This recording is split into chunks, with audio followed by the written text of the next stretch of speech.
चुगलखोर पड़ोसन। क्या कर रहे हो? छत पे जाके अखबार पढ़ूंगा। बस यही करो। तुम्हें पता भी है कि बहू क्या गुल खिला रही है? उसने नया फेसबुक अकाउंट बना लिया है। रोज 10 फोटो डालती है। हमारे परिवार की तो नाक कटवा देगी ये। और तुमको ये बात कैसे पता चली? अरे पड़ोसन ने बताया। उसकी बहू भी फेसबुक पर है ना, तो उसको पता चल गया। हाँ, जैसे तुम तो बहुत भोली हो। पड़ोसन रोज सास को उसकी बहू के नाम पर भड़काती थी। आज तो आपकी बहू कह रही थी मुझसे आके कि आप दिन भर खाती रहती है, खा खा के घटोत्कच हो गई है। क्या? उसने मुझे घटोत्कच बोला?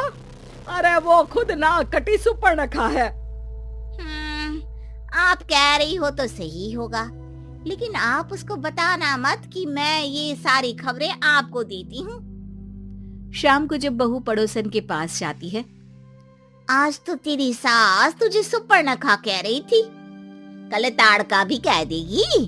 पता नहीं इतनी अच्छी बहू मिली है, फिर भी वो तुझे राक्षसिनी क्यों समझती है? आप कितनी अच्छी हैं। आप मेरी सास की हर बात मुझे बता देती हो, वरना मुझे पता ही नहीं चलता कि वो मेरी पीठ के पीछे इतनी बुरी बात करती है। चालाक पड़ोसन रोज ही दोनों सास बहू के सामने उन दोनों की ही बुराई करती और चुगली करके बातें बता देती, ताकि दोनों में हमेशा लड़ाई होती रहे।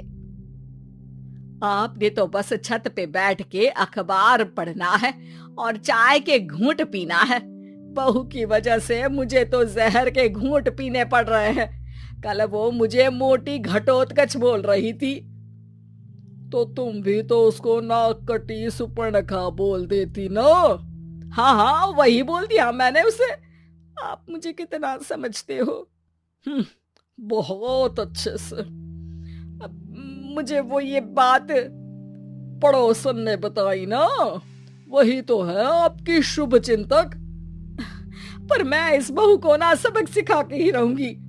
जरूर सिखाना चाहिए, पर आज तुम मेरे साथ शाम को छत पे बैठना, एक तरकीब बताऊंगा। बिल्कुल बिल्कुल, कितना ध्यान रखते हो जी आप मेरा। मैं ना सब ध्यान रखता हूँ। शाम को जब सास और ससुर छत पर बैठे होते हैं कि यहाँ खड़ी हो जाओ, यहाँ से ना तुमको पता चल जाएगा कि बहू की अगली चाल क्या है। अच्छा, कैसे? सवाल मत पूछो, जैसा कह रहा हूँ वैसा करो। थोड़ी देर में ही छत पे बहू की आवाज आने लगती है। मेरी सास लायक ही नहीं है। मुझे पता होता तो सास बहू की भी कुंडली मिलवा लेती पहले ही। तेरी सास तो मुझे भी पसंद नहीं है। मेरे पास जब भी आती है तेरी बुराई करती रहती है। कभी सुपर्णखा कहती है, कभी हिडिंबा कह के कामचोर भी बोलती है, अरे कभी कभी तो चुगलखोर भी बोल देती है। काश आप जैसी होती मेरी सास। ऊपर छत पे पड़ोसन और बहू की आवाज सुन के सास के होश उड़ जाते हैं। समझी? जी समझी। सुबह तुम्हारे सामने ये बहू की बुराई करती है और शाम को बहू के सामने तुम्हारी। मतलब आप सिर्फ अखबार नहीं पढ़ते, सारी खबरें भी रखते हैं। अब तो इस पड़ोसन को भी सबक सिखाना पड़ेगा। शाम को सास बहू को जाके पड़ोसन की साजिश के बारे में बता देती है।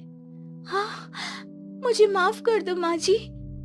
तुम भी अपनी माँ जी को माफ कर दो, इन्होंने भी तो तुमको बहुत कुछ कहा है।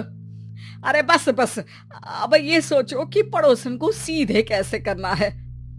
अगले दिन सुबह पड़ोसन सास का इंतजार कर रही होती है, लेकिन वो देखती है कि वहाँ सास और बहू एक साथ आ जाते हैं। अरे अरे, आज दोनों एक साथ। हाँ, सोचा कि बहू की पीठ पीछे बुराई करने से क्या फायदा, मुंह पे ही बोलती हूँ मैं। हाँ, मैंने भी सोचा आपको 2 बार मेहनत करनी पड़ती है, एक ही बार में काम खत्म कर लोगी। हैं? वो मैं आप लोगों को कैसे पता चला? क्योंकि ऊपर वाला सब देख रहा है। पड़ोसन ऊपर देखती है, वहाँ ससुर खड़े होकर हंस रहे होते हैं। मतलब आप हमारी बातें सुन लेते थे? हाँ, सुन लेता था और मजे भी लेता था। आपको तो शकुनी होना चाहिए। क्या चाल खेली है आपने, एकदम सास बहू के सीरियल जैसी। तो बताओ पड़ोसन जी, मेरी बहू ने आपसे अब मेरे बारे में क्या बोला? यही बोला कि सास बहुत अच्छी है, बहुत ध्यान रखती है। अच्छा, और सास ने मेरी क्या बुराई की?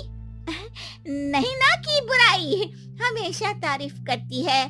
भगवान सबको ऐसी सास दे। मेरी गलती है जो मैंने आप लोगों में आग लगाने की कोशिश की।